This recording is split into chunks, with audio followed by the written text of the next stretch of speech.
Taillights faded into the night.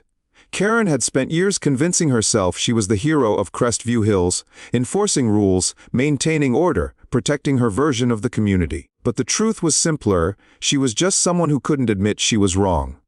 Everything escalated when she built a massive gate across the only road leading to my property. In her mind, controlling the road meant controlling me. But arrogance has a way of forgetting the law and karma. A few days later, Susan Miller called me, half laughing, half exasperated. Karen had driven her SUV straight through the gate, destroying it and even hitting a decorative planter. The police cited her for reckless driving. She yelled about property rights, completely oblivious to the irony: the woman who had spent a year controlling a road had now destroyed her own creation to reclaim control. Then came the insurance claim. Karen tried to blame my newly installed barrier system for distracting her, but security footage told the truth: no obstruction, just her own temper behind the wheel. The video spread fast through the HOA. By the weekend, everyone knew. People whispered about the great gate break. For the first time, I drove through the neighborhood without dirty looks.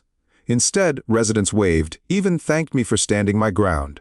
Karen's lawsuit against the HOA was dismissed. The judge cited her vandalism and public misconduct. 2 days later, she sold her house at a loss and moved to Florida. Watching her leave, I felt a mix of satisfaction and pity. Obsessed with control, she had trapped herself. Months passed. The lease ran smoothly, payments automated. The road that had once been a battlefield became a quiet stretch of asphalt. Susan stopped by one morning with coffee, a peace offering. The HOA had learned its lesson: focus on maintenance, not petty battles. Even new neighbors recognized the history of that quarter-mile stretch. They waved as I drove past, calling me the easement owner and thanking me for protecting access. That's when I realized the real legacy wasn't money or lawsuits. It was the reminder that standing firm calmly and legally can make others think twice.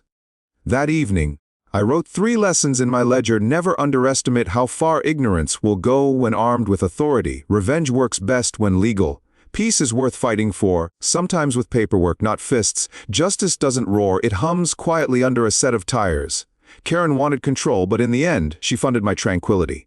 Somewhere, she probably still flinches every time she hears the word gate.